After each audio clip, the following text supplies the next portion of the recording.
Hi, I'm Steve Washer with brainyvideo.com. Today, we're going to tackle and destroy a problem that is really vexing to a lot of people, and that is how to film yourself without shooting yourself in the foot. And when I say yourself, I mean by yourself, with no one else behind the camera to help you know that you look right or that you sound right. This is a real problem, and it really kind of messes up your credibility, whether you're selling a $7 ebook or a $20,000 a year coaching program. This is something that you've just got to get right. So we're going to take care of it today. But here's the problems that we have. Now, notice that, right now we're shooting outside on a nice cloudy summer day, so our lighting is all nice and even, and we don't really have a lot of problems. But if you listen closely, you'll hear crickets in the background, you'll hear lawnmowers going, and all kinds of stuff like that, maybe traffic down the road. And that's the kind of stuff that really kind of messes up your credibility as well. So we've got to do something about that. Usually, that means we've got to shoot inside. But when we go inside, we get a lot of problems, and we'll go over those in a minute. The second challenge that you have going for you is that you're shooting with a consumer camera. Now, a consumer camera processes video a lot differently than a professional camera does. There's a lot less room for error. And the third problem is audio. You've just got to have clean audio, especially for those people who are auditory learners. So we have to conquer the lighting, we have to conquer the camera image problem, and we have to conquer the audio problem, not to mention the background problem, which is not a problem outside, but once we get inside, it certainly is. So we'll handle this in 3 stages: the plan, the setup, and the shoot. The plan will simply be the decisions that we make about where we're going to shoot, the kind of background, the kind of foreground we'll have, the kind of lighting we'll have, and where we'll place the camera. The setup will be how we actually set everything up in our space, and the shoot will be the fun part, where we actually turn on the camera and make some magic. Okay? Let's get started. So, the first thing we have to do is find a place to shoot in our house. And that can be a bit of a challenge, because most houses don't have a lot of room. For example, let's take a look at this typical living room right here. Pretty small, and we got some challenges here with the bookcases, because you kind of tend to disappear into the bookcases. But that's not the only challenge. We also have this big window over here, which lets in a lot of beautiful light, but it's hard to control that light. So here's what we're going to do. We're going to show you some easy to find tools that are very simple to use. They're going to help us conquer all of these challenges. Okay? So come join me on the other side. All right, here we are in the library. And we've got all those conditions that we saw were challenges before. We've got the light coming in from the window over here. I'm kind of lost in the books, right? Oh man, the composition is just all wrong. My head is so far from the top. I'm not really sitting properly in the seat, and oh, the audio, that's a real treat, isn't it?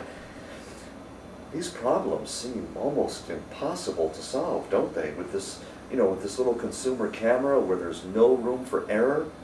What are we going to do about this? Actually, it's pretty easy to fix. The first thing we're going to do is pull ourselves out from the library, giving ourselves some separation from the background. That is going to give us the opportunity to throw that background out of focus, even with this small camera. I'm going to show you how to do that in just a minute. Oh, and we'll fix the lighting, and don't worry, we'll fix the audio. You don't have to suffer with that anymore. In fact, I've had enough of it too. Let's get started. Hi, I've been shopping for a few basic things that we need for our fantastic shoot that's coming up. The first one is a light of some sort, and really we're going to show you how to get fantastic results from this simple little hardware store light. It just uses a 100-watt bulb. Well, if you can find a 100-watt bulb, maybe even a 60-watt bulb will work. But why are we going to use this light instead of just using the light that's streaming in the window? The reason is that we can control this light. And in video is all about the control of light. So even this simple light is going to give us a tremendous amount of control. Let's see what else we've got. Ah, love this. This is just a lavalier microphone, very much like the one that I'm wearing here. Simple little microphone, a little tie-tack, clip it to your shirt kind of microphone. The important thing, though, is that you do have an external microphone. Otherwise, it becomes pretty unbearable. Remember when you listened to me at the beginning of this program and I was speaking directly into the camera instead of into my microphone? Well, if you've got an auditory learner, that's really torture for them. So get yourself a lavalier microphone of some kind. And then finally, the whole centerpiece of this operation is the camera. Now, this happens to be a somewhat older Canon Vixia HV30 camera. My goodness, it even uses tape. I mean, not many cameras use tape anymore, but we're going to show you how to get fantastic results from this simple camera. Why are we using this? The main reason we're using this is that it has a place to put an external mic. And a lot of HD cameras today that you'll find for consumer use just don't have that. It also gives you control, manual control, over both the focus and the iris. That's really important. So whatever camera you use, make sure that it has those three things. And then a couple of other little doodads that will be helpful to us is a tripod. This is a simple little tripod. You can get this at almost any department store. It's about $20 US and very, very light. You can take it anywhere. You'll use this for your camera. And then finally, we've got this light stand. Light stand, we're going to use this for a couple of things. We're going to put our light on it.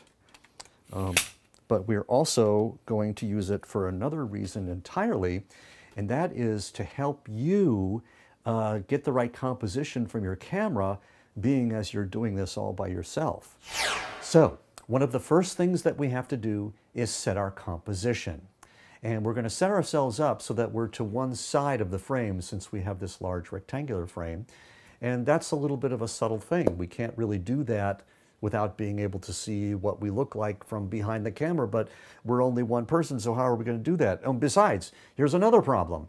We want to have our eyes in a particular place on the frame. Imagine, if you will, a tic-tac-toe board right over here. Now, a tic-tac-toe board has 9 squares. We want to make sure that our eyes are in the top row of squares. And again, how are we going to do that from sitting in this chair? Well, we're by ourselves, but that doesn't mean that we can't have some help. And in this case, we're going to have some help from Iris, the bag lady. Now, Iris is very happy to help us, but she needs something to sit on, and that's why we're going to use this light stand. And basically, we put the light stand at our own head level, and then just ask Iris to sit on the light stand. Iris leans a little bit to the left. And so now we can just replace the chair with Iris, and we can go behind the camera and set everything up composition-wise. By the way, the technique of Iris the Bag Lady comes to us courtesy of Ken Gerber of Mind Over Media. So thanks a lot, Ken. So here's what we're going to do. We're going to replace me with Iris, and then I'm going to go behind the camera and set up the lighting for the rest of the shoot. So now we're ready to start lighting Iris the Bag Lady. And as you can see, her eyes are now lined up on the top row of the tic-tac-toe board. But where did this tic-tac-toe board come from? Well, it's a feature right inside this camera. Some cameras have it, some don't. Fortunately, for our purposes, this one does. And it's really important to get that eye line right, because that's really the main indicator that you have now that you've got this thing set compositionally correctly. So we just had this old TV laying around, and it has an input in the back for video, and if your camera has an output for video, then that's great, but you don't strictly need this, because as long as you can see that you've got your eyes lined up in this viewfinder, you'll be okay. So the next step, set up the lighting. So to get maximum control over the light, we're just going to close these curtains. Now that our window light is no longer a factor, we can just set up this backlight as our first light. So we just turn it on. Notice this light is just a simple light attached to a simple stand. We raise it up as high as it will go, and because that's where real light comes from. And we're about 5 feet away. We aim it on Iris, and that's it. Now this is pretty cool, because what we've done in setting up this light in just a few seconds is created a condition where it's about 99% better than any of your competitors, just from setting up a backlight.